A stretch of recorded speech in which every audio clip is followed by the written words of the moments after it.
Also, yung ano natin, PowerPoint natin for this meeting, both 3ds Max and Blender, nasa Big Sky na siya. So, kung gusto nyo basahin na, sure, go ahead. Nasa Big Sky lang, open yun na yun. Okay? Okay, teka. Let me just... Okay. So, our discussion for today, Module 4, is our part 2 of our polymodeling, no? Polymodeling discussion pa rin tayo. So, topic shortcuts, we have still our cheat sheet of the week, terms to remember, you know the drill, no? So, super short lang yung ano natin. Manonotice nyo, super short lang ang ating discussion ngayon. Pero, di porket short lang to, di ibig sabihin, madali, maano to, hindi extensive yung discussion ko dito, no? Kasi ako personally, madali lang talaga to, pero since kayo may halo-halo yata tayo na medyo na may beginner na meron ding may background na a bit sa 3D, matetest nyo pa rin to, no? So, cheat sheet of the week, notice nyo sa 3ds Max and Blender slides natin, wala pa rin pagbabago kasi like I said guys, wala na tayong kailangan na hotkeys na i-remember pa. So sa Saturday, yung mga I'll be posting yung Blender hotkeys natin sa compilation lang ng mga ginamit lang natin for this meeting, no? Yung mga hotkeys na ginamit natin, no? Sa Blender. 3ds Max kahit hindi na kasi hindi naman masyadong extensive ang hotkeys ng 3ds Max. Ang nadagdag lang natin dito is yung sa 3ds Max natin, which is Control plus backspace is equal to dissolve selection.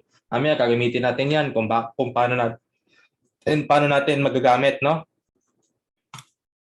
So terms to remember, we have poly count, high poly, hard surface modeling, subdividing or subdivisions, supporting edges, topology, and edge flow. Okay? Mamaya di-discuss ko isa-isa yan. So poly modeling part 2 is about smoothing objects and introduction to basic hard surface modeling, no? Like I said last time, polymodeling is best known as the most used modeling technique used in the industry dahil sa creative freedom na basically kaya niyang i-replicate any sort of modeling technique, no? So pwede kang kaya mo ma-replicate yung output ng sculpting, ng spline modeling just with basic polymodeling, no? For this module, we will continue exploring the world of polymodeling by further introducing a new way of adding geometry, making your model smooth, as well as a new polymodeling technique that goes alongside polymodeling, no? So, okay. Yung new way na yon, hindi ko na kailangang sabihin pa, it's introduction to hard surface modeling, no?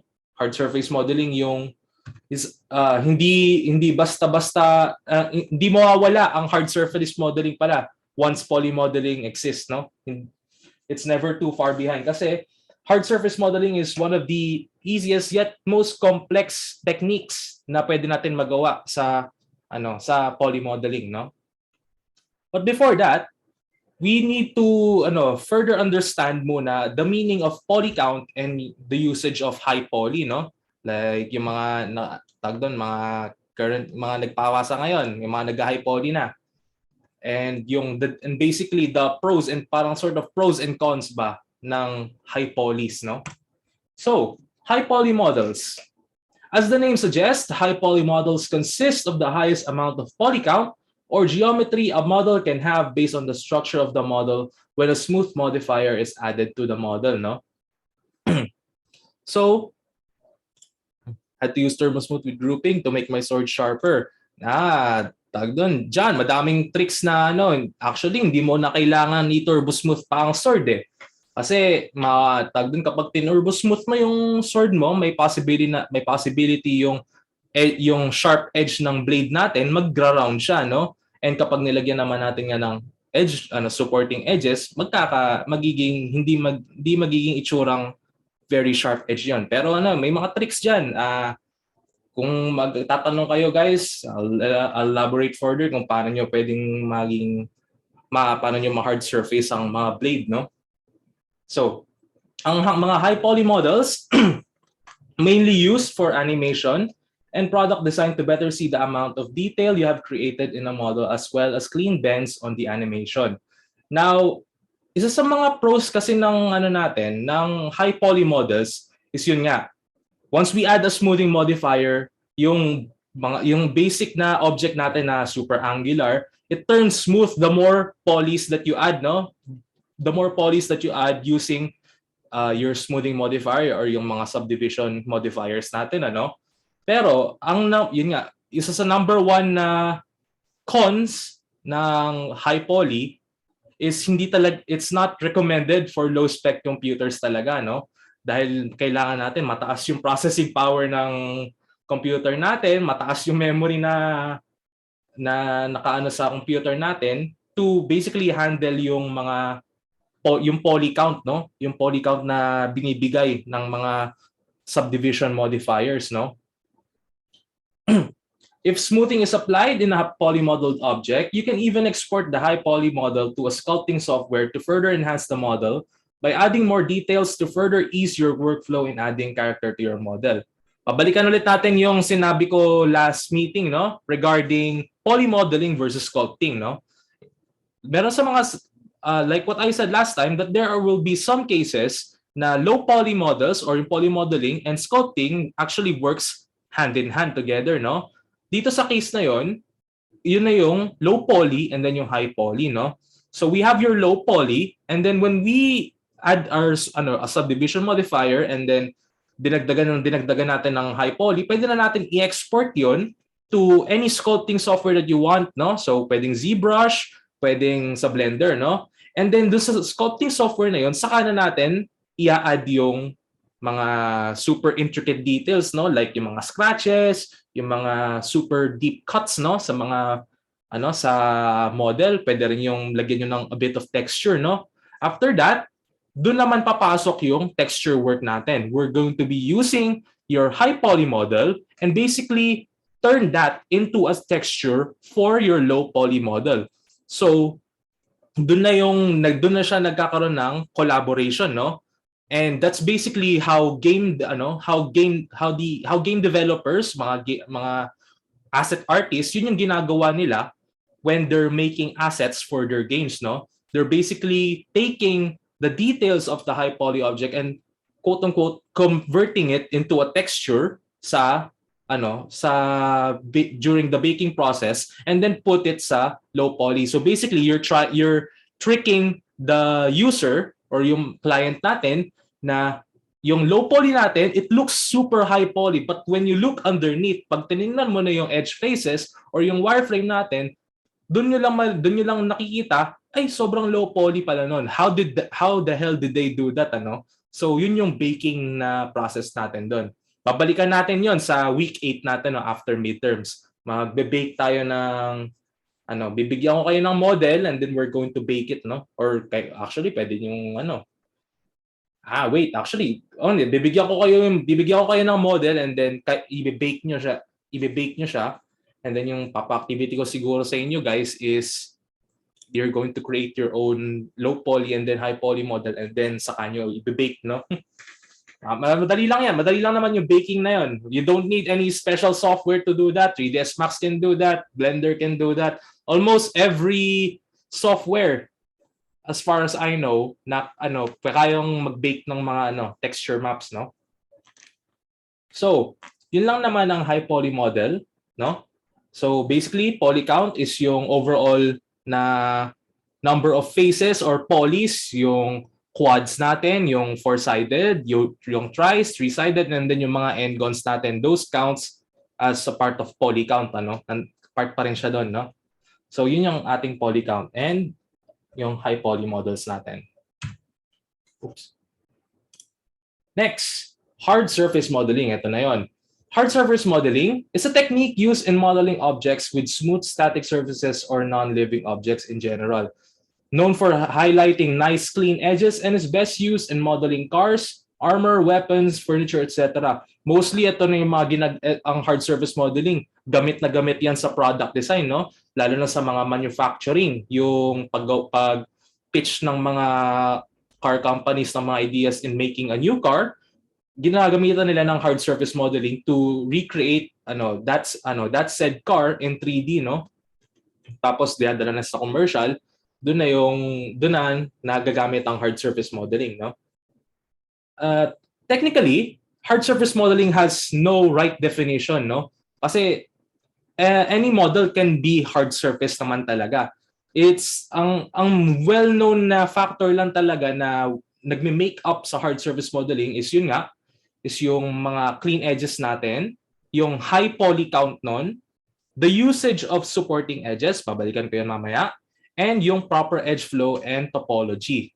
Babalikan ulit natin yan, no? Kung ano ba yung supporting edges, ano ba yung edge flow, ano ba yung topology, mamaya babalikan natin yan. At diyan kayo mahirapan a bit.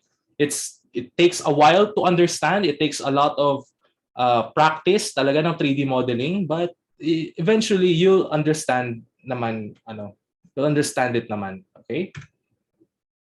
Okay. So ito na yung pinaka-core ng ating discussion. Ito na yung pinaka-gagawin lang natin for this meeting, which is polymodeling with subdivs, no? Polymodeling with subdivs or subdivision is not much different than your average polymodeling. It's literally just the same. Ang subdivs lang is just a modifier that smoothens your object, no? Subdivision simply adds a large amount of geometry you can work with, as well as give you a preview of your object with a smooth or curved look. Of course, with the right techniques like adding edge loops or supporting edges to your model, you can use the effects of smoothing modifiers to your advantage to get started in hard surface modeling. Sa 3ds Max and Blender, we can do that by using sa 3ds Max by using the open subdiv or turbo smooth modifiers, or sa Blender, which is subdivision surface, no? So, yung tatlo na yun, they're literally just the same. Wala kayong mapag-ano diyan. They're both literally the same. Yung open subdiv, turbo smooth, and then yung subdivision surface sa Blender, they literally do the same thing, no? So these modifiers not only adds more geometry, but also does what it's known for, smoothing your object. Now, ngayon sa 3ds Max, we have two kinds, no? We have open subdiv and turbo smooth, no? Despite the two being completely separate modifiers, the output they give are the same, and it's all up to your preference on what to use. Kayo na di ako maarte diyan kung anong gusto niyo gamitin. Open subdiv and turbo smooth, they're literally just the same thing. Ewan ko lang sa 3ds Max kung bakit maarte pa siya. Pero it's literally just the same thing. Kayo na bahala kung anong mas gusto niyo. Ako, personally, 3ds Max, open subdiv ang gamit ko. Kasi sa Maya, it's what it's called, open subdiv, no? Yun yung tawag sa Maya. So, ano na tayo? We'll discuss how you use it, no? So, sabayan ko to. Ay, hindi pa pala na ako to. Teka.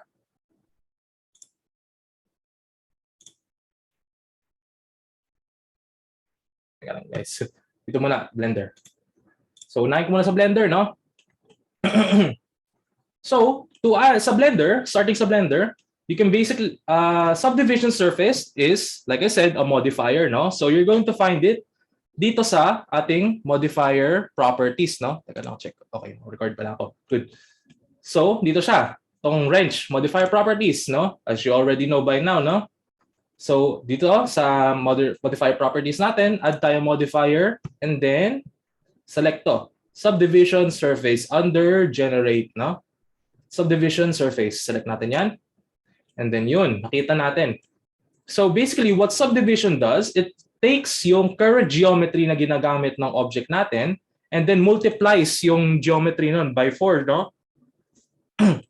Actually, di ko alam kung ilang beses minumultiply, but it greatly multiplies yung faces natin, no, from the normal 6 faces ng cube naging 1 2 3 4 1 2 3 4 5 6.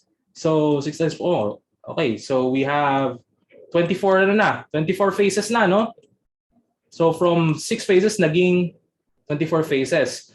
To alter yung dami ng geometry na dinadagdag natin, we can use this levels of viewport, or what's more known as iterations, no? Yun yung pinaka mas tawag talaga niya sa ano sa mga 3D sa 3D industry, no? It's what we call iterations, no?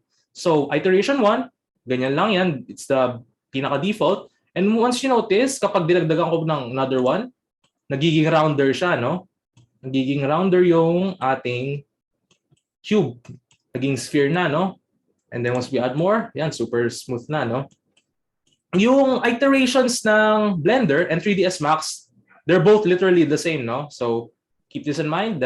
Iteration 3, balik tayo sa 3ds Max. Okay na pala to. So gagawa lang ulit ako ng cube, same ano. So cube, and then add lang ako sa 3ds Max, dito sa modifier list, dito sa edit tab, and then type nyo open subdiv or turbo smooth. Kayo na bahala kung ano gusto nyo. Ako, open subdiv ang gusto ko. So, yun. So, select ko lang 24. Now, ngayon, ba't ganito ang itsura niyan compared dito sa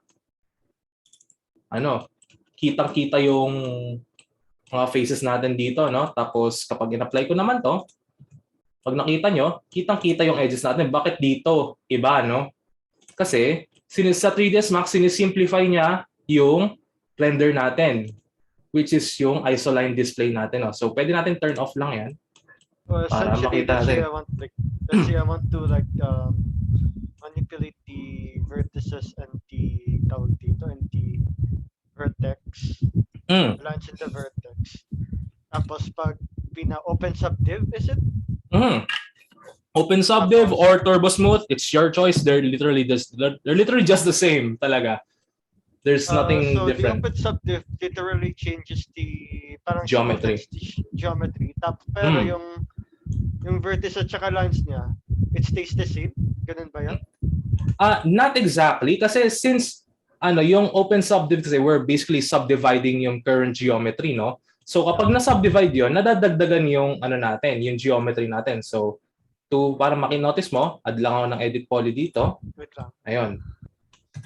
So as you notice, no, from our cube kanina, naging nadagdagan na yung natin. Yung mga edges natin, yung vertices natin, and then syempre yung poly count natin, yung mga faces, no? So that's from this box, no?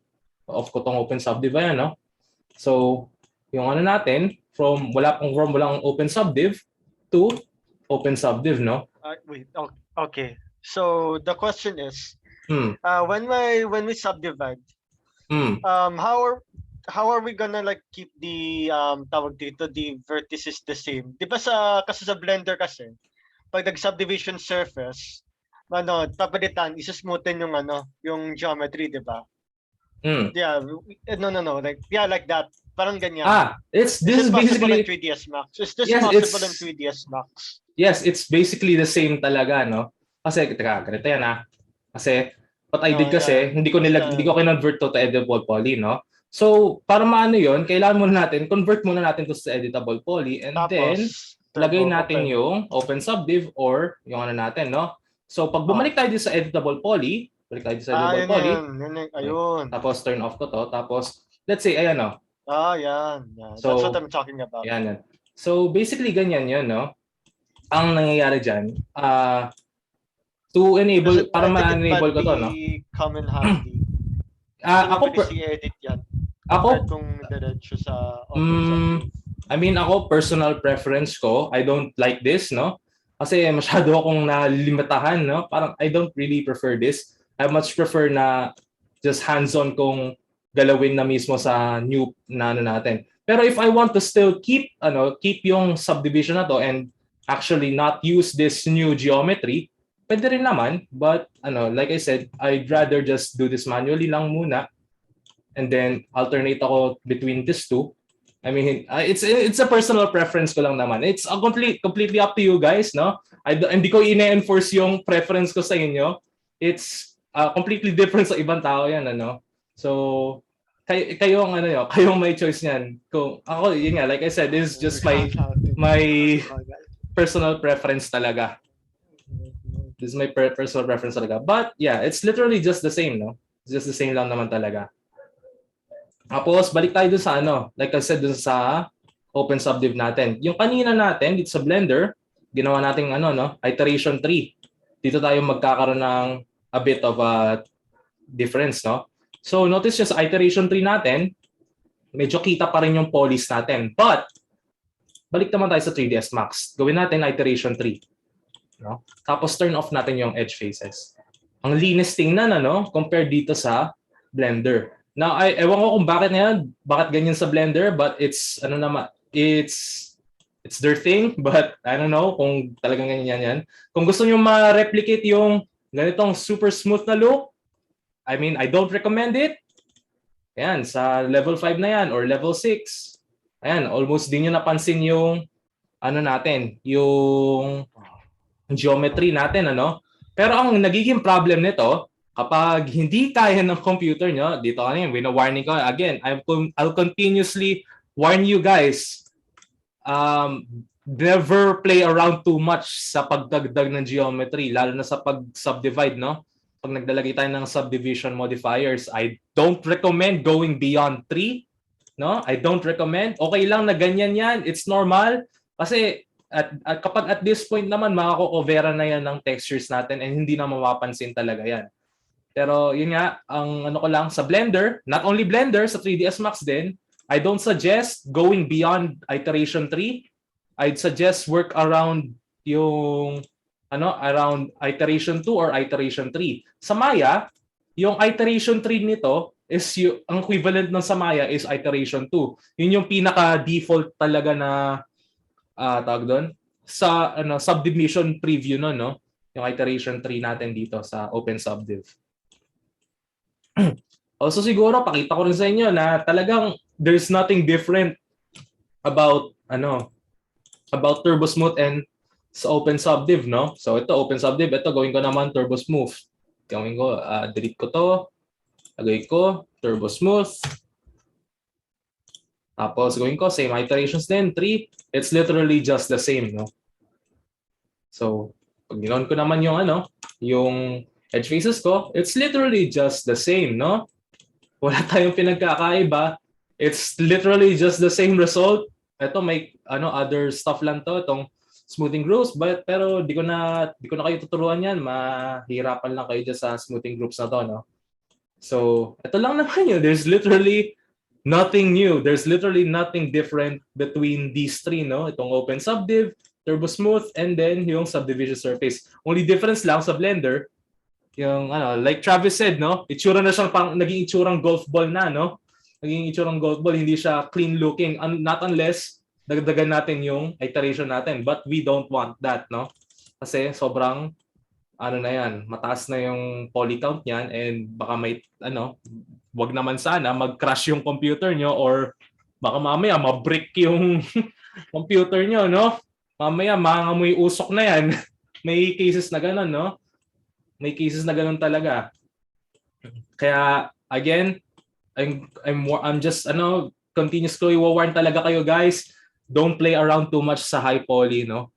Game ready asset, Travis, no, hindi na to game ready asset kung ganito kasi it's super high poly na for a golf ball. Kung gagawin mong game ready asset yan, just a basic sphere should suffice, no?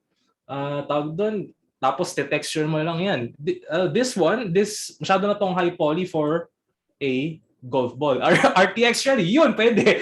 Actually, pwede kung super high spec yung computer, why not, diba? Why not? Pero in a normal hardware, this is hindi na dito game ready. This is never going to be game ready, no? Kasi sobrang taas yung iteration niya. Pwede tong game ready kung ganyan lang, iteration 2. Tapos lagyan mo na lang ng textures, mako-cover up naman 'yan. Hindi naman na-notice pasado 'yan. Hindi naman na-notice pag na-covera na lang texture. Pero iteration 3, that's way too high poly na. Also, you'll notice guys, itong iterations natin, kaya bakit sila sabi ko 1, 2, and 3 lang kayo mag-stick around, no? Kasi sa iteration 1 natin, this is low poly for an object, no? Iteration 1 is yung low poly, no? Iteration 2, mid poly. Iteration 3, high poly. So, yun nga, meron silang equivalent talaga, no? Kaya I always recommend just playing around with iterations 1, 2, and 3, no? Or sa Blender, itong levels viewport natin, 1, 2, and 3, no? Level 1, level 2, level 3. Pero, yun nga, ang tawag natin dyan talaga is iterations. Blender lang nagkakaiba. Okay? So, that's about it lang naman sa ano natin, sa ating sa ating open subdiv, no? Mamaya, ide-demo ko sa inyo kung paano gumawa ng supporting edges. Teka, saan ba yan? Where is it? Ayan. I'll teach you late. Wait. Actually, before that, i-demonstrate ko nga pala sa inyo na, balik tayo dito sa editable poly natin, no? Off ko to. Let's say, magdadagdag ako ng geometry dito. Lalagay lang edge loop. Lagay lang simple edge loop, no? Let's see what happens kung ano mangyayari sa subdiv natin. Ayun. Nagkaroon tayo, instead na bilog kanina, naging parang cylindrical na a bit yung ating cube, no? Yung ating nalagyan na yung na-subdivide natin ng cube, no?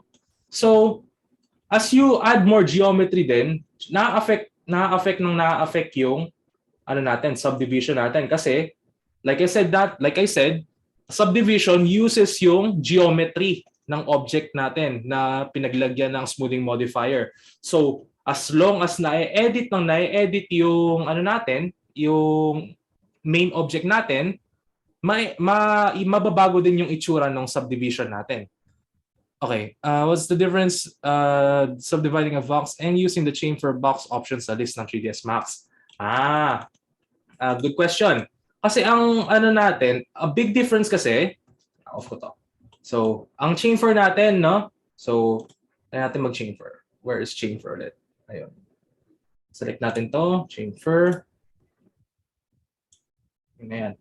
Okay. So, basically, ang chamfer kasi natin, it's more on sa edges tayo, no? Ang chamfer natin or yung pinakatawag talaga natin is called bevel, no? Iba yung bevel ng 3ds Max pero it's what's called talaga yung chamfer natin, it's what we call beveling, no, Aurea? So, ang nangyayari kasi sa chamfer, pwede naman tayo dito sa surface, pwede rin tayo sa edges. But hindi mo pwedeng ma-chamfer lahat and then ano natin. Kasi ang subdiv kasi, it basically affects the object as a whole, no?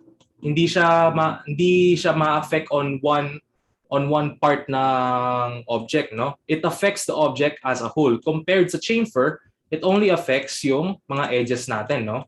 Pwede tayong magano naman, you can still work around using chamfer and then open subdiv, no? To create mga more complex shapes, no? Like let's say nagano tayo, no?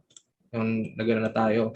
Medyo nag-flatten tong part na to nung nilagyan natin ng chamfer. Yun yung mga naging effect ng pag-edit natin ng mga edges or ng geometry natin. Okay, Aurea?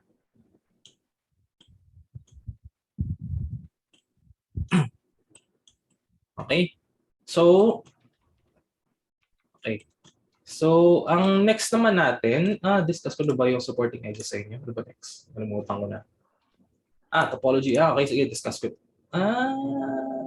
Discuss ko na ba? Hindi, after na. Okay. Okay, after ng ano natin, so basically yun lang naman talaga pinaka-discussion natin ngayon, no? Actually, the second most important discussion natin for today is yung smoothing modifiers natin, no? May questions ba muna kayo, guys, before I move on to the next topic? May questions ba kayo? Excuse me.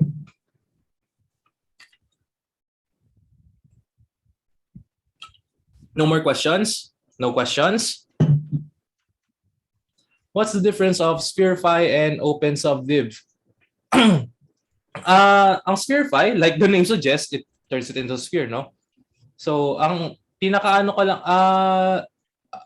pinaka-difference lang talaga nun is the way you use it, no? Spherify and open subdiv. Pero rarely nagagamit ang spherify, no? Kasi mostly open subdiv na yung nagagamit natin or yung turbo smooth, no? Travis, there's nothing much to go on sa spherify versus open subdiv because there's no similarities talaga other than sa spherify. Yun nga, as the name suggests, okay? None so far? Okay. Dito tayo. Next naman na tayo. Topology versus fidelity. Now ito, topology is every 3D artist's nightmare, no? Ito yung pinaka-nightmare talaga. Kaya sa sa game development, lalo na sa Secret 6, no? Meron talagang silang separate department for retopology, no, and optimization. Hindi sila basta hinahand off sa mga 3D artists lang, no? So, topology versus fidelity, no? So, it's basically clean structure versus okay na yan kasi it looks similar. That's basically it, no? This fidelity. So, topology isn't a skill that you can just master in one sitting, and it takes a lot of practice in 3D modeling in order to get a sense of clean topology over your models. Of course, sometimes if we're just modeling for ourselves, we do tend to just go for something that is similar to our reference, no? Which is in the end very bad practice, especially when you get used to being satisfied with a dirty topology. Yan ang ine-enforce talaga sa 3D industry, guys, no? Lalo na if you want to work in like let's say Disney, no, or Pixar in sa 3D animation, no, or sa mga game development studios like Ubisoft. Ako sa Ubisoft malakas sila mag-enforce ng good topology, no? Hindi sila basta-basta masasatisfy na tama lang yung edge flow, dapat sobrang linis talaga ng magiging topology, no? So basically, topology is yung overall structure ng ng ating model. So basically, topology consists of yung vertices, yung edges natin or yung segments, yung faces natin, no? Yung mga polyfaces natin. So again, bakit hindi magandang practice yung yung basta tayo masasatisfy lang na okay, it looks similar naman, na I don't think it looks wrong. At some point it will look wrong talaga. Like let's say when you're trying to render or mag-a-add ka ng materials, kapag may nahalong n-gon sa isang quads topology or trice topology, isang may nahalo lang doon, everything will fall, no? Everything will fall. Kasi hindi siya nag-fit sa topology na yon. So if you're going to work on quads, let's just stick with quads, no? So ano ba yung quads? Quads is yung 4 sides natin, yun yung normal na faces natin, no? Ito yun. So these are quads, no? These are quads. 1, 2, 3, 4. Basta 4 sides, those are called quads, no? Kapag trice, do I even need to say it? Trice is basically triangle, so 3 sides, no? That's your trice. Now ano naman yung n-gon na I discussed it last time din. So ganyan. 1, 2, 3, 4, 5, no? Greater than 4. Basically, any face that's greater than 4 are n-gons, no? And syempre, sometimes yung n-gon din naman, there will be meron din tayong mga cases na where we have quote-unquote good n-gons, no? Like yung sa cylinder natin. Though yung base object natin dito na cylinder, no? So yan. This is an n-gon already, no? Because we have 18 sides, no? So this is an n-gon already, no? Pag ginawa natin 4, yan, that's quads. Ginawa natin 3, trice, no? So anything greater than 4 are called n-gons, no? And mostly, it's good practice talaga to avoid n-gons, no? It's never a good idea to get used to having n-gons. Kahit sabihin mong nasa flat surface lang yan, kahit sabihin mo din na some professional 3D artists na may mga n-gons sa surface nila, it's always good practice talaga, guys, no? Kasi part siya ng ng skill set natin as a 3D artist. Kasi minsan yung mga nakikita nyo sa ArtStation, meron tayong mga 3D models na meron silang n-gons, hinahayaan lang nila yun kasi they're just doing it for themselves, no? So yun lang naman. I repeat, it's always good practice to avoid n-gons altogether talaga. Meron din tayong some cases na naghahalo yung quads natin tsaka trice. In some cases, yes, pwede yon. Pero yun nga, since most of you are beginners naman sa 3D modeling, it's always good practice to just start with one kind of topology. Kung quads, quads lang. Kung tries, tries ka lang, no? So, yun lang naman. Always good practice yun, ano? So, next, dito tayo. So, yun nga, like I said, topology is the distribution of geometry, no? So, yung ano natin, yung tapos yung what defines a good topology, no? What defines a good topology is yung edge flow natin, no? So, what is edge flow, no? So, balik tayo dito. Lagyan ko lang editable poly. Edit poly. Okay. So, this is an edge, correct, no? So when I trying to select by by holding control plus left clicking twice, kapag na-select niya yung buong loop na yun, na-select niya yung buong loop na yun, no? That's good edge flow, no? So that's what defines good edge flow. Same goes dito sa faces natin, no? If I select dito sa next natin and na-select niya yung yung other faces along that path, that means maganda yung edge flow natin. So that's edge flow, no? And lalo na sa character modeling, kailangan enforced ang natin, yung edge flow natin. Bigyan ko kayo ng example ng face topology, no?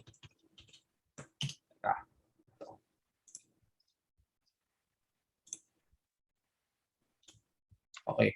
So ito. Yung edge flow natin sa face topology, since yung face ng isang character, isa sa mga main key points ng main key attraction talaga sa model na yon is yung face talaga natin. So manonotice yan, lalo na sa pag nagte-texture na tayo, dapat yung proper edge flow, may nasusunod tayo na edge flow, no? Like dito sa parts ng eye socket natin, pa-circular yung natin, yung edge flow natin diyan, So yan, notice nyo, no? O may fina-follow tayo na edge flow, no? While working on our topology, no? If hindi siya na-follow ng ganyan, that means may problem tayo sa topology natin. And we have to revisit everything, no? Tingnan natin kung what causes that problem. Tapos, kasi mga minsan, pwedeng maging problem yan. May mga hidden vertices tayo na hindi natin nakikita. So meron tayong, kung may ganon, ibig sabihin, meron tayong n-gon na naliligaw, no? So, pwedeng yun ang naging result. Tapos, another example na pwede tayong magkaroon ng bad topology, bad edge flow pala, is, let's say may n-gon tayo, no? Let's say may n-gon tayo. Gawa ko ng, cut lang ako dito. Wala yung cut. Gawa lang ako ng n-gon, no?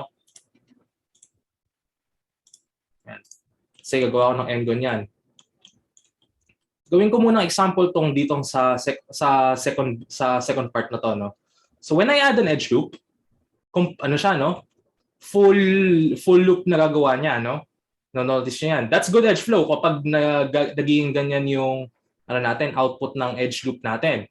But when I hover around this one, ayun, pansin niyo, no, hindi na magka-connect. Bakit? Kasi meron tayong problem tayo dito, no? May undesirable tayo dito, which is yung n-gon natin dito. So dahil doon, hindi nagputol yung natin, edge loop natin, no? Kailangan natin i-remedy yan. So lagyan natin ng cut to, lagyan natin ng cut.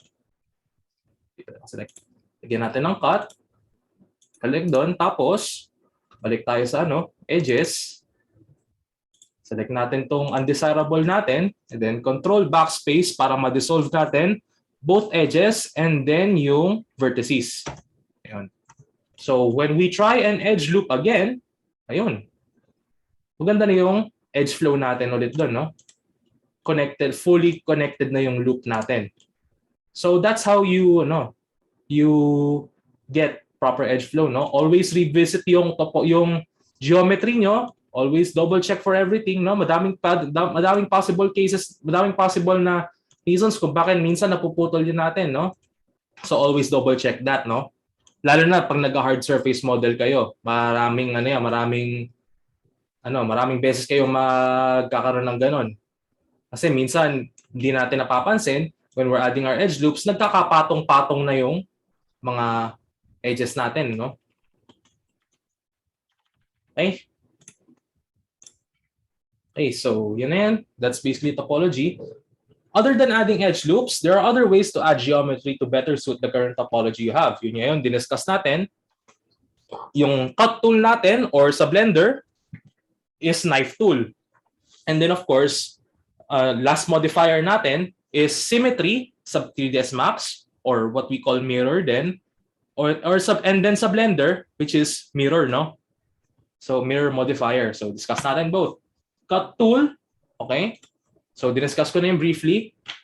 So sa cut tool natin, it's under edit poly siya, under siya ng edit geometry. So ito yun, no? Cut tool right here. Cut tool. So what cut tool does, so ang magandang practice when you're using cut tool, no? Always enable your snap on kasi most of the time you'll be selecting your vertices, no, as your first point. So ang mangyayari diyan sa cut tool, okay, before we can actually cut our own geometry dito, no? And mapapansin nyo dito sa 3ds Max, hindi pa ako nagseselect dito, may ginagawa na siya dito. This is basically a 3ds Max version of auto-suggest, no? Like kung saan pwede natin i-connect yung ating next cut. Kasi sa 3ds Max, it works using yung quad topology natin, no? Bias si 3ds Max sa quads, no? Hindi siya maano sa tries or sa mga n-gods natin. Gusto niya quads talaga, no? So, yan lang 'yon. You can basically cut out your own edges, basically putting your own edges here by using the cut tool. Pwede natin yan, tag doon. Pwede natin ilagyan ng select natin yung mga faces. Pwede natin na yan, extrude. Pero, like again, this is bad, this is bad practice, Ay, hindi pala ako This is bad practice, Yeah, no? This is bad practice. Bad practice. Yeah, kasi, dami nating end-gun, no? We have 1, 2, 3, 4, 5, no?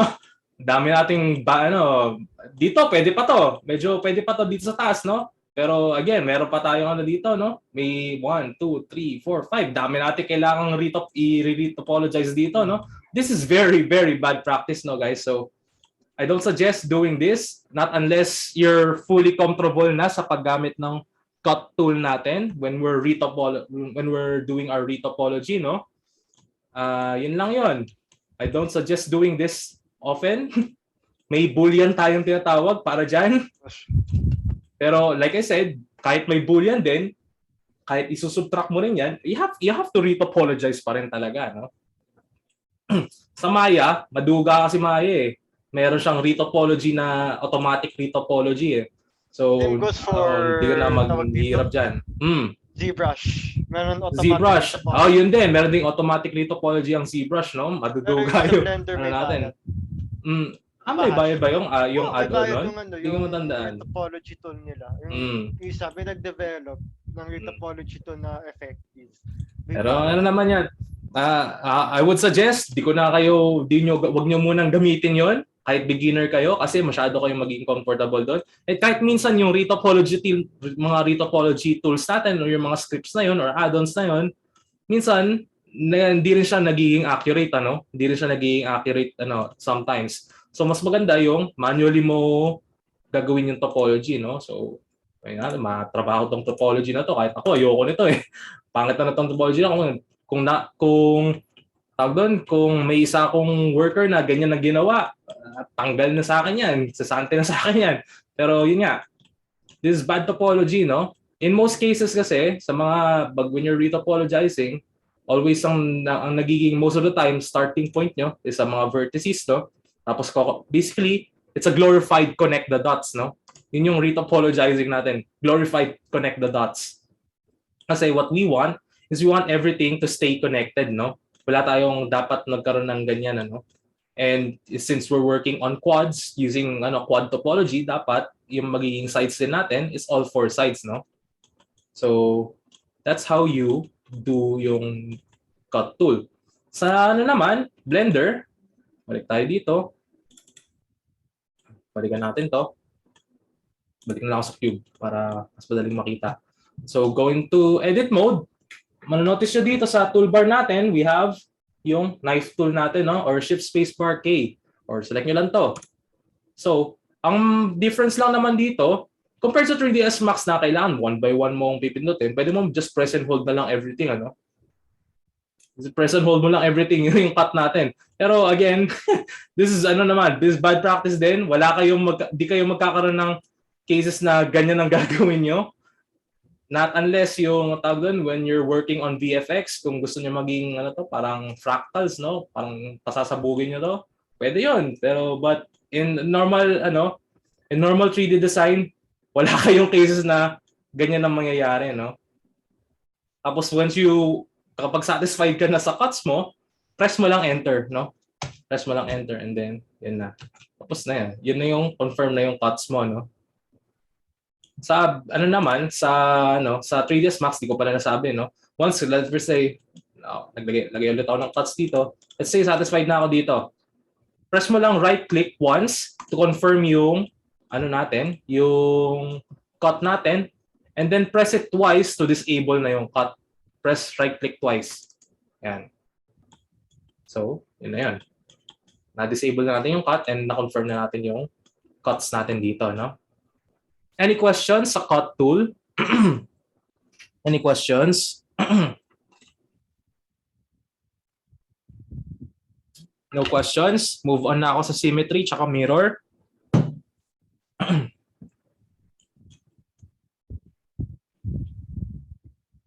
No more questions. Punta na ako sa symmetry tsaka mirror, no? But first, before I move on to symmetry, gawa lang ako ng simple na sample lang na basic model to further magamit natin yung open subdiv natin, open subdiv, cut tool, tsaka ano pa tawag doon? Ano yung ginamit natin? Yun lang naman, no? Open subdiv tsaka cut tool lang naman. So gagawa lang ako ng simple na model to essentially highlight lang yung natin.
So, ang paggamit natin ng symmetry modifier, so ang meron tayong a bit of short setup lang naman sa paggamit natin ng symmetry or yung mirror natin, no?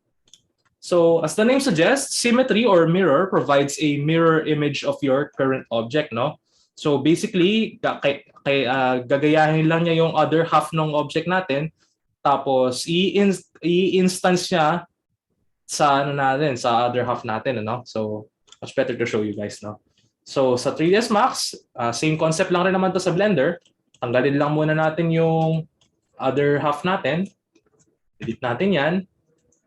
Also, before you add your symmetry, make sure muna natin na nasa middle yung natin, yung pivot point natin, no? Should I revisit kung paano natin i-change yung pivot point natin sa 3ds Max and Blender? Sige, revisit ko na, mabilis lang naman.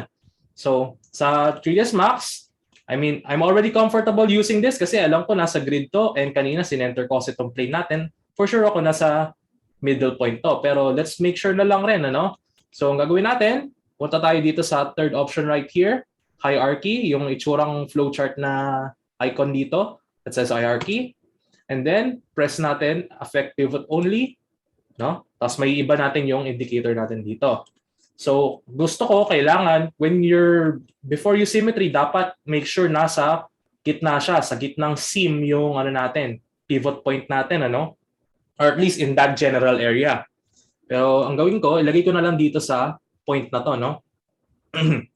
Ilagay ko dun sa point na yon. So, enable ko snap tool. Turn off ko muna yung enable axis para free for movement ako.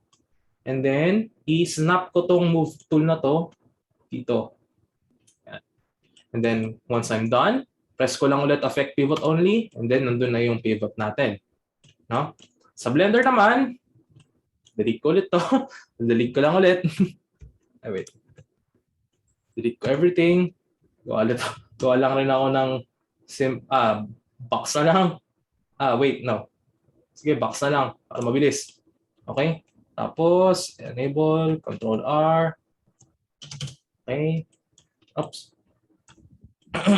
Select 3. Select yung modifiers. Oops. Okay. Delete natin to. Tapos, only faces. Oops, di pa rin nasama to. Oops. Ay, di pala ako nakasalit ng edges.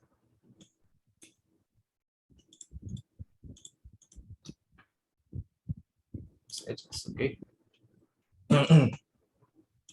So, I mean, ito, pareho pa rin to, nandun din sa ano natin, nasa gitna na rin to. So, pero for tutorial sake, gawin natin, lagay ulit natin dun, same din dito sa point natin, ano? So, to change your pivot point natin or yung sa Blender natin, what we call origin point, select natin muna tong cursor natin, ano? Tapos, i-move lang natin siya. Wait, make sure naka-turn on pala snap natin. Ito, ang magnet na to. Turn on yung snap natin. Then move nyo tong cursor natin to dun sa point na yun natin, no? Tapos, while still in object mode, press lang natin object. Dito sa set origin to 3D cursor. Wait. Ano ko ba? Origin 3D cursor. What happened? Okay.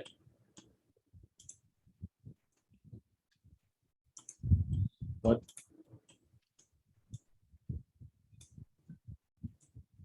Ayaw.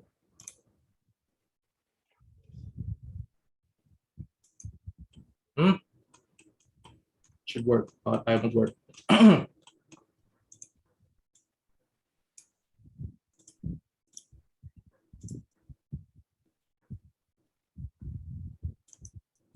Is it not working?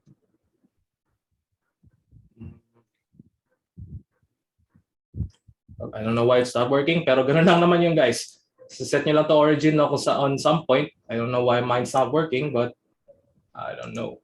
Doon pa rin yung origin ko. Teka.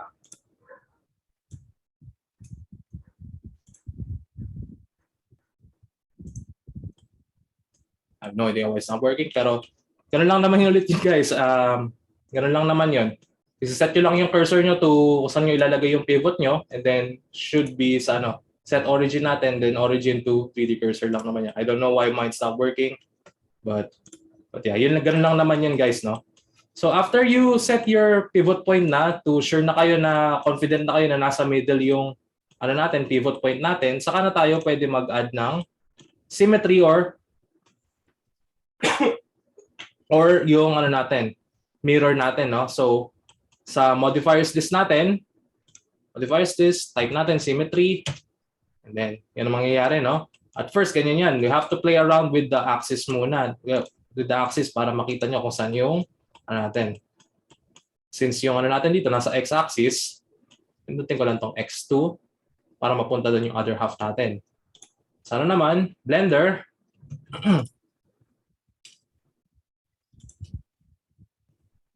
add modifier, and then sa under generate, meron tayo dito mirror. Ayan. Ganun din yun. X, Y, Z yung axis, just play around with that, ano? So, yun na yun. So, any edit that we make dito sa other half natin, magagaya niya dun sa other half natin. Kasi instance na yung, yung object natin via the via the mirror modifier, no? So any cuts na ginagawa din natin dito, mapupunta din dito. Sure, hindi natin makikita kasi hindi natin ma-apply to, pero it's gonna be in there, no? So, add tayo ng knife dito. Add ako ng knife dito, no? Oops. Add ako ng cut dito. Tapos yun. So, nag-add na ako ng cut doon. Press ko lang enter. Ay. Like, ko i-edit to yung nandito, yung for sure na wala doon kanina. And then, once ayan, no? Yung hindi natin makikita dito usually yung cuts natin, pero it's going to be there, no? So, yun. That's mirror modifier or symmetry natin, no? So, yun lang naman. Yun na yung pinaka-discussion natin for this meeting, no? Bigyan ko lang kayo ng short demo lang rin dito na using this one, using supporting edges, and yung yung paggamit natin ng knife tool to shortly retopologize yung mangyayari dito, no? So, balik tayo sa editable poly. Lagyan muna pala natin ng open subdiv, no? Open subdiv or turbo smooth, they're really the same thing. Punta natin to level 3 para high poly. So yan, meron na tayong na tayo dito, no? Gagawa naman akong duplicate naman ito para makita natin difference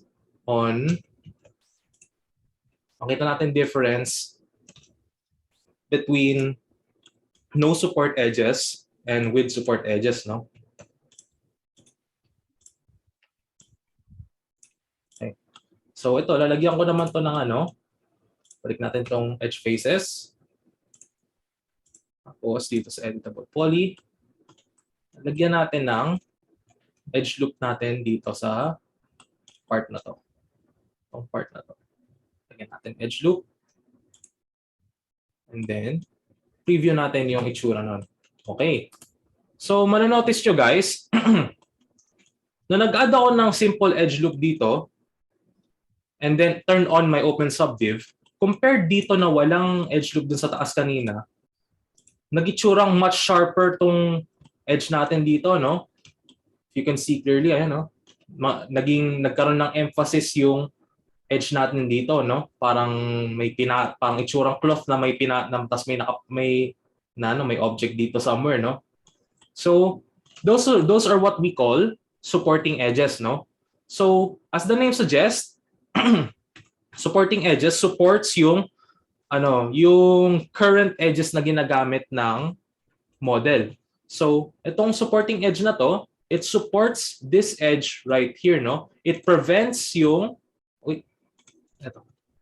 it prevents this itong supporting edge, it prevents this edge to do a full curve compared dito, no? Parang nagkaroon tayo ng full curvature tayo dito, no? So yun yung supporting edges natin or yung pwede nating tawagin din na control edges. Talagyan ko ulit ng isa pang support loop, edge loop pa dito naman. Dito naman sa baba natin. Tingnan naman natin kung ano mangyayari, no? Tapos ko to. Ayun. After I added another edge loop dito, naging much sharper na siya lalo, no? Naging much sharper na yung edge natin dito dahil dun sa dalawang support edge loops natin, no? And then sa itong dalawang edge loops natin dito. Actually, lagyan ko muna ito ng material para madaling makita.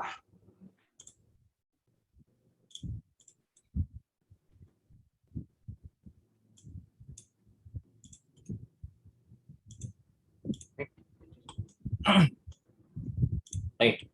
So, tayo dito, no? So, yun nga, no? Nung nag-add tayo ng edge loops dito or yung supporting edges natin or control edges natin, napigilan natin yung pagiging super sharp yung pagiging super curve na edge natin dito compared dito, no? Na-control natin, no? This is the core concept of hard surface modeling, no? Yung sinasabi nga natin na isa sa mga nag-highlight sa hard surface modeling is yung mga nice clean edges natin, no? Which is itong part na to. Sobra compared nyo sa compared sa pag-bevel natin, no? This is much better tingnan, no? much better tingnan. At the cost of, yun nga, a large number of polys, no? Higher poly count, no? Hindi lang natin nakikita, but this is super high poly na, no? So, tingnan natin yan. Ayan, no? Pag tinanggal natin yung isoline display, and then ang dami na nating polys, lalo na dito sa part na to. At the cost of, of adding more polys right here, yung na natin, yung sa control edges natin, naging nako-control natin yung edge natin dito. Instead na full-blown curve tayo dito, and instead na full-blown curve tayo dito na pababa lang yon, meron tayo ditong nice na clean edge dito at the cost of this much poly, no? So yun lang naman ang pinaka core concept ng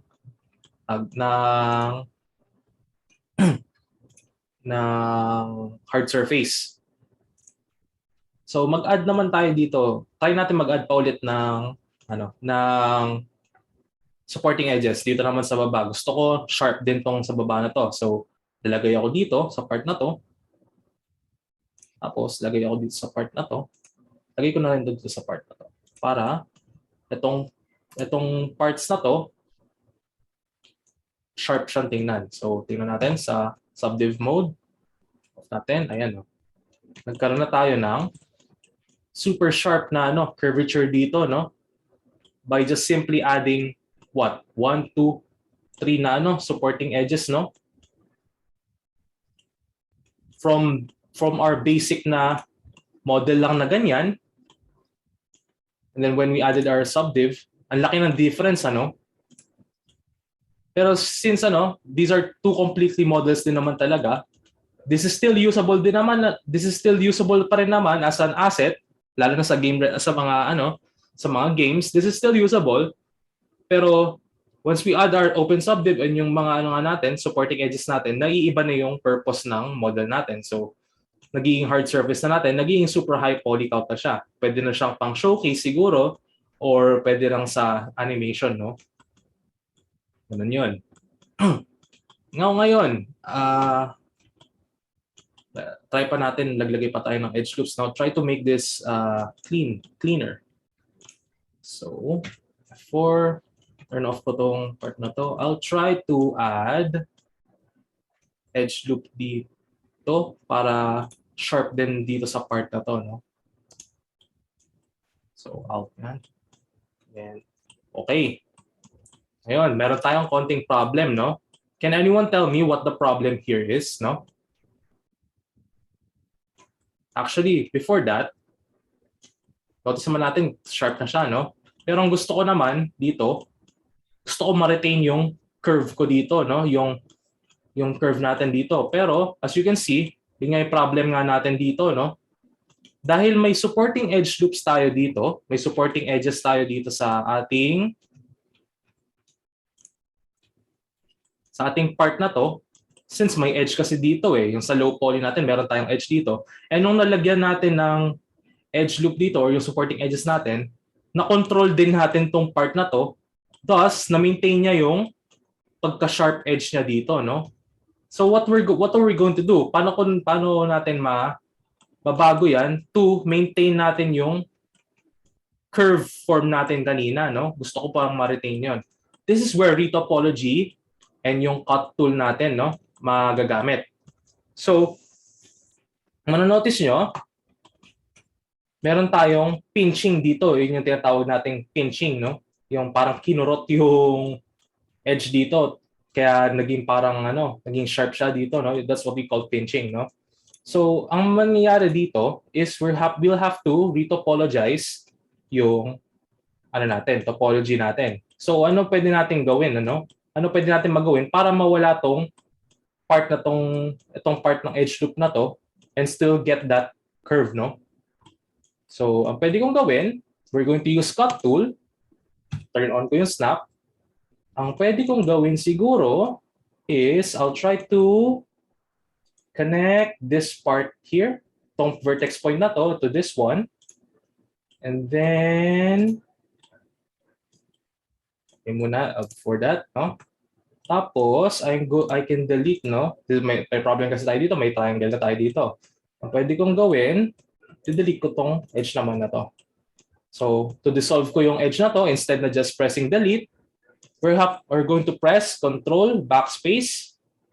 Control Backspace.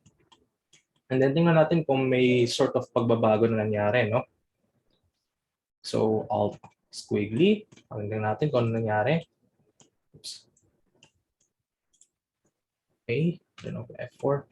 Okay, medyo nabawasan a bit, but meron pa rin tayong a bit of pinching dito sa bottom part na to, no? Yung sa bottom part. Dito sa taas natin medyo nawala na. So, i-visit ulit natin yung topology work natin, ano? So, balik natin to dito. Up, ang gawin naman natin, ito pala, may tries pa pala ako dito. So, ang gagawin ko, tanggalin ko na lang ito siguro. Tanggalin ko to. Oh, wait, no, not that one. Actually, yeah, pwede. Control Backspace. Tinanggal na nga lang natin yung original edge natin doon, no? So, tingnan natin kung ano mangyayari. Ayun. Nawala na yung pinching natin. Natira na lang yun nandito, no? Pero, na-maintain na natin yung curve look natin, ano?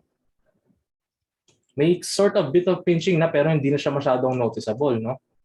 So that's how retopology works, guys, no? Kapag na-notice nyo na may yung sa pag-add lang natin ng pag-add ng mga edge loops, mayroon tayong mga cases na gano'n nga nangyari, no? Nagkakaroon tayo ng mga undesirable. Yung hindi natin planado na ilalagyan ng supporting edges pero nalalagyan siya dahil nga sa edge loops natin, ano? Doon tayo saka tayo magre-retopologize, no? So kasi ang hard surface modeling kasi, lalo na sa pag-add ng mga supporting edges, usually, that comes after modeling the form muna, no? So, before you add supporting edges, reminder is that you have to complete first yung form ng model mo. So, basically, i-complete mo muna yung pinaka-model mo, saka ka maglalagay ng mga supporting edges, no? Yun yung pinaka-important part dun kasi, pag sinabayan mo ng paglagay ng edge ng mga supporting edges or yung mga edge loops as our supporting edges or control edges, kayo lang ang mahihirapan sa pag-move ng vertices kasi nagkakahalo-halo na yan, no? May mga some cases na ganun talaga, no, lalo sa mga beginners na lalagay lang tayo ng edge loops ng mga supporting edges kasi it looks nice to look at habang nagwo-workout tayo, no? Pero hindi niyo na-notice na bad pala sa natin yon. Bad practice na yon kasi kayo ang mahihirapan, no? Like for example, nilagay ko tong part na to, no? Nilagay ko tong part to, hindi pa kumpleto yung model. And let's say gusto ko sana i-upwards ko pa to a bit, no? So maging problem kasi niyan since nagdagdag tayo ng edge loop dito tsaka dito, meron tayong meron tayong vertices dito na maapektuhan, no? Na kailangan natin pagsasabay yung sa pag-move natin, no? Before we do any sort of advanced editing sa model natin, no? So, yun na yun. Again, repeat ko, guys. Adding supporting edges or control edges sa hard surface modeling, that comes last, no? That comes last talaga. So, ang uunahin nyo muna is yung paggawa ng form and then yung at least clean up, no, nasa topology natin, no? Make sure na nagkakaroon tayo ng clean edge flow, no? Repeat ko yung edge flow natin. Dapat what makes up good edge flow is magka-connect ang edge loops, no? Dito lang sa model ko kasi since open tong model ko na to, hindi siya talaga magko-connect kasi it's a half na model, no?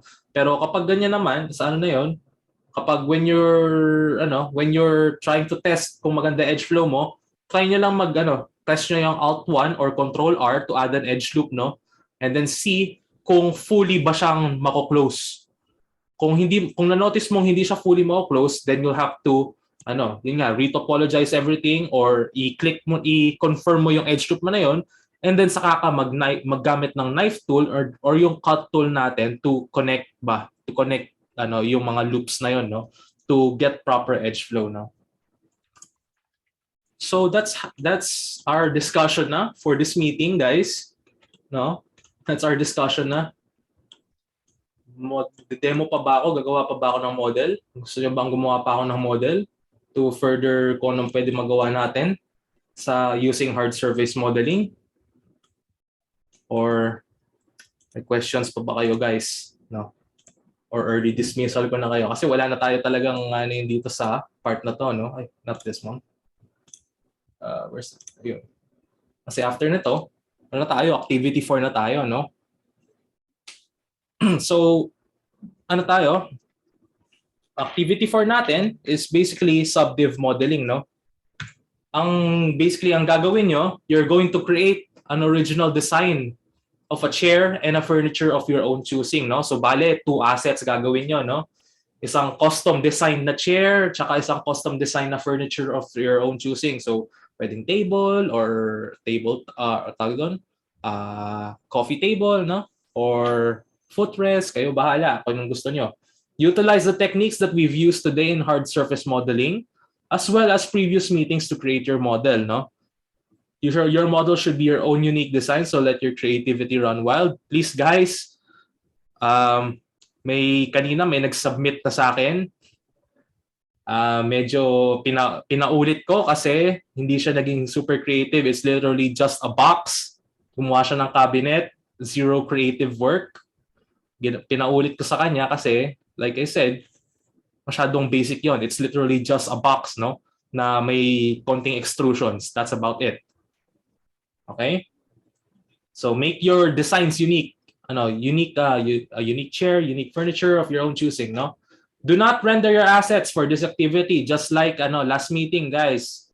Kung gusto niyo render, sure ilagay niyo, pero hindi magka-count 'yun sa grade niyo kasi ang hahanapin ko is just a screen cap of your viewport of each asset.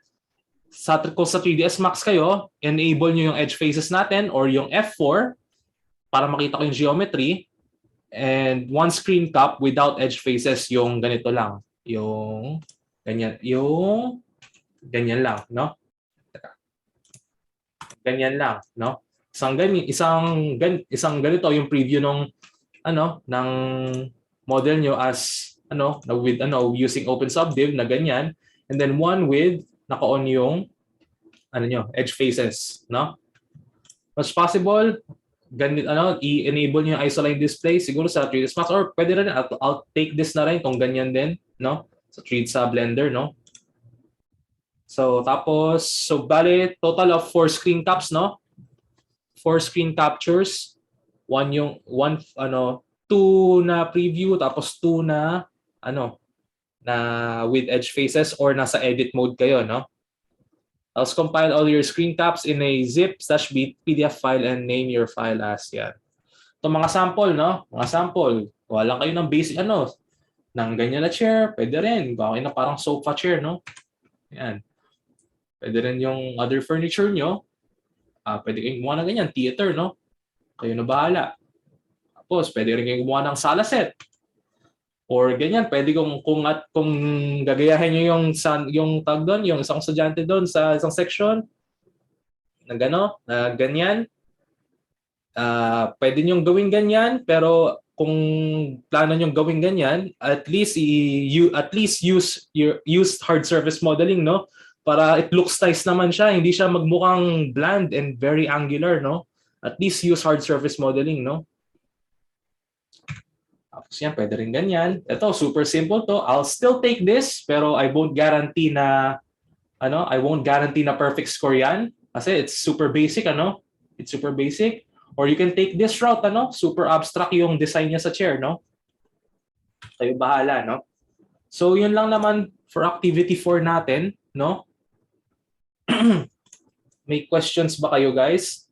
I repeat, original design lahat, no? Original design lahat. You can take inspiration from something, but I want your own unique design, no? Guys, MMA kayo. Please, be creative, no? Don't be like that one student na literally just box lang ginawa. Okay? Gusto nyo bang i-dismiss ko na kayo or tawag doon, or mag-model ako, bigyan ko kayo ng at least of a demonstration kung ano pa pwede natin magawa using using hard surface modeling tsaka subdivs, no? Have to be a set po. No. Sa Daphne, sa chair, it's literally just a chair, no? Just your own design of a chair. Ikaw na bahala kung paano mo i-design yung chair na yon. Yung natin, yung sa furniture natin, sure, kung gusto mo gumawa ng, like for example, dito, gumawa, sala set, no? Kung gusto mo ng ganyan, sure, go ahead. I'll let you know. The first chair can be from any chair on the internet. No, you can actually, you can get inspiration from the internet, no? But I want your own unique design, no? Gusto ko makita yung uniqueness ng gagawin yung chair, no? It's completely up to you guys kung paano nyo anuhin yan para kasi kasi ang gagawin kasi natin diyan, kaya naiba yung activity natin for this meeting sa kailan ba yun? Teka. 24. Sa 24, we'll be doing interior, Magi-interior rendering tayo, no? Magi-interior lighting tayo, interior rendering, no? So kaya kayo pinagagawa ngayon ng mga furniture set, no? Para maghamit nyo na, hindi nyo na kailangan mag-model pa, no? Ilalagay nyo na lang dun sa scene nyo. Basically gagawa na lang tayo ng room, tapos lalagyan lang tayo ng lights, no? Ganun lang 'yon. Any questions, guys? May questions? Ano bang gusto nyo, guys? I-dismiss ko na ba kayo or magmo-model pa ako, mag-demo pa ako a different model, using subdivs tsaka hard surface modeling. Anong gusto nyo, guys? Early dismissal or demo? I mean, I'm game up to both. Nag-model yung previous section ko, ang tawag doon, gusto nila nag-model ako. What we did earlier, I think nakita nyo na kanina, no? Nakita nyo na kanina yung minodel ko kanina.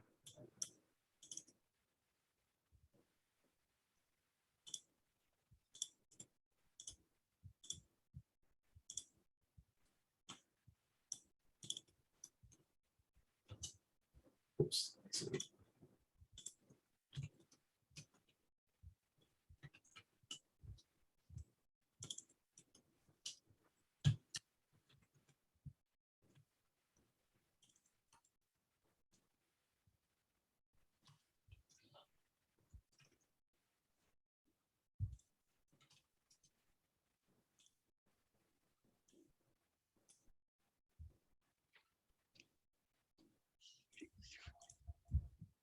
Okay. So, kayo na mag-decide, guys. Pinag-poll ko rin yung last section ko. Gusto nila demo. Kayo bahala kung anong gusto nyo. Ito yung ginawa ko dun sa last section. Okay, mimic. so Basically, a mimic. Essentially, we're trying to analyze what we're doing. Ano ba dito? Tapos kinopy mo lang to? Copy-paste yung teeth? Wait, Kinopy-paste mo lang yung teeth? ito? Yung isa modern mo? Ito? Yeah. Basically, copy-paste lang yung teeth. Yeah. Pero kasi, since I only challenged myself in 30 minutes, no? Kaya, 30 minutes ko lang yan. Simple. It's super simple lang talaga. Kasi, I wanted to be quick, no? Kasi, syempre, maganda rin early dismissal, no? Pinasubtract ba yung linya dyan? Subtract yan? Subtract yan? What do you mean by subtract? Yung boolean. Walang boolean, zero boolean. This is only yung simple extrusion, beveling, add ng supporting edges, no? Kasi to basic cone lang rin naman to, tapos lagyan ko lang ng few edge loops and then lagay ako ng open subdiv, no? So, ayan. Okay, looks like early dismissal. I'm ko na kayo guys, ha. I'm trusting you guys. Remember, deadline natin sa activity 3 is 12. As for B, ano na nangyari B sa sa computer mo? May ka ng solution B? They're gonna have the laptop check po and Yes, Sige, sir. sige, sige. Hindi, sige, sige. Ikaw muna. Hihiramin ko na lang daw po muna yung laptop ng brother ko. Exchange daw po kami for now. Okay. So, B, can you tell me kung ano yung naging problem doon? Kasi ang nakita ko lang doon sa screenshots mo is yung error message, no? Which is Yes, about sir. yung OpenGL 3.3, no?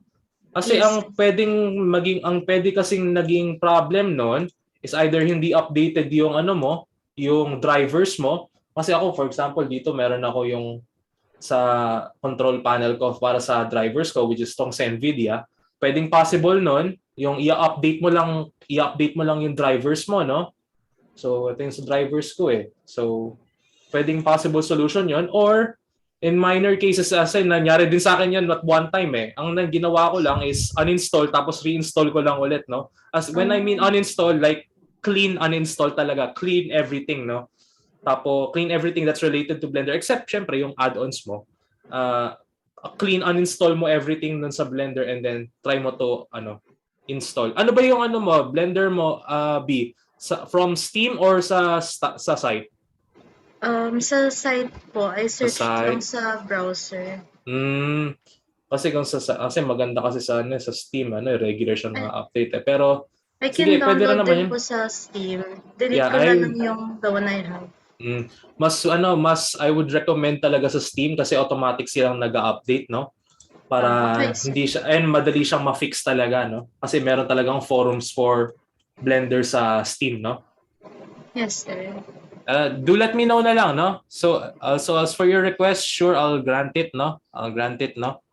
Sige, thank you, sir. Okay. So, any more questions, guys? Sir? Any more? Yes, Simone? Yung yung tawag yun, yung chess set. Chess set, yes. Does it have to be colored or hindi? Basic materials lang. So, yung basic materials lang natin, yung ito lang, no? Papalitan mo lang yung colors nito, no? Teka. Ayan. Papalitan mo lang yung basic colors lang. Hindi mo na kailangan ng super yung mga kung anong materials natin dito. Kahit gamitin mo lang yung basic materials dito ni 3ds Max, no? Kasi you're using 3ds Max, no, Simone? Right? No, sir. Blender. Blender po. Blender. Oh, so dito lang naman 'yun, no? So, yan sa Blender natin, new lang. Tapos wait. Nagkahang na. Ayan na. Ayun. Ito lang naman, no? Change mo lang yung base color natin. I'll take that na, no? Change mo lang yung base color. Yun na yung pinaka natin. Basic lang naman. Di pa tayo mag-ano ng super advanced textures, no? On your own time yun na i-explore yan. Pero ako, I just suggest lang, ito lang base color, okay ka na, no? Sige po, sir. Thank you, sir. Okay. Any more questions, guys? Before you leave, guys, teka, kunin ko lang attendance nyo ulit. Teka lang. Teka. I'll take your attendance lang ulit. Buti, kompleto. Okay? Don't worry naman, guys. Kahit mag-absent din naman kayo, there's no failure due to absences, no? Not unless hindi kayo nagpapasa ng stuff. Pero notice ka naman, nagpapasa naman kayong lahat, no? So, massive props sa inyo, guys, no? So, again, repeat ko din, next meeting pala. Next meeting natin, February 17. Wala tayong meeting. It's your free day. I'll just be uploading lang yung yung lecture material natin for that meeting, which is Boolean. Read it in your own time na lang. Ako, personally, I don't really like Booleans, no? I just rather make the holes myself, no? Pero yun nga, it's completely up to you, no, guys, no? Kung gusto niyo matutunan yung Booleans, sige, you're free to use yung ilalagay ko na PowerPoint lang doon, okay? Pero next meeting, no need, hindi tayo magka-classes. It's your free day, no? Tapos balik na lang tayo sa 24. Doon na tayo for sure. Masasakop natin buong time, no? Dahil magre-render tayo. Okay? Tapos anything else? Reminder ko lang ulit. Ito, activity 4 nyo, guys, no? Your own design of a chair and your own design of a furniture of your own choice, no? So itong chair na to, it can be any type of chair, no? So any type of chair, no? So pwedeng ganito, pero ko lang, make it your own design, no? make it unique to you, no? So kasi MMA kayo guys, no? MMA kayo. Let's try to be very creative, no? Pero notice ko pa lang rin naman sa mga ano nyo, gawa nyo, kayang-kaya nyo yan. Gagaling nyo magano eh. You have your ano eh, meron kayong ano na naiisip na sa magandang design eh, mga unique design. So, yun, massive props sa inyo guys, no? Kayang-kaya nyo yan. Mabilis lang yan. Actually, in a few minutes, kayang-kaya nyo na tapusin ngayon yan eh. Pero yun nga, like it. So, yun lang naman. Tapos, furniture of your own choice. Kung gusto mo, parang sala set, sige, go ahead, I'll take it, no? Pero kung ano lang naman, pwedeng ganyan din, pwedeng simple na cabinet, no? Kayo bahala kung ano gagawin nyo sa furniture of your own choice. Pwedeng isang single furniture lang, or much better kung parang like what Daphne said, yung mga sala set, no? Or mga kitchen set, pwede rin ganon para di na kayo mahihirapan sa activity nyo sa 24, no? February 24. Kasi magi-interior tayo doon, no?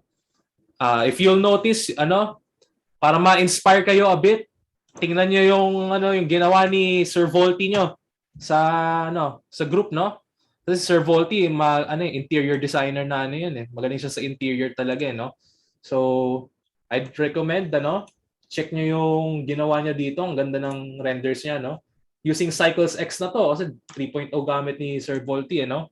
Ayan, no? Ganda ng renders niya, no? Pero kayang-kaya nyo rin yan. Magagawa nyo rin yung ganyan type of renders using Blender Cycles X, no? Tsaka yung Arnold render, kayang-kaya yan, guys. Okay? So, good luck guys sa activity 4 nyo. Also, don't forget, na kayo ilang weeks na lang tayo before midterms, March 3 ang midterms natin. So, sorry to RTX 38, 1899. Okay? Okay, so bit of warning ko lang ulit sa mga since yung activity natin na to requires you to do high poly, no? Mag-high poly na kayo kasi gagamit kayo ng subdivs, no? Open subdiv. Be careful na lang kayo guys Like I said, kapag sa Blender kayo or nasa nasa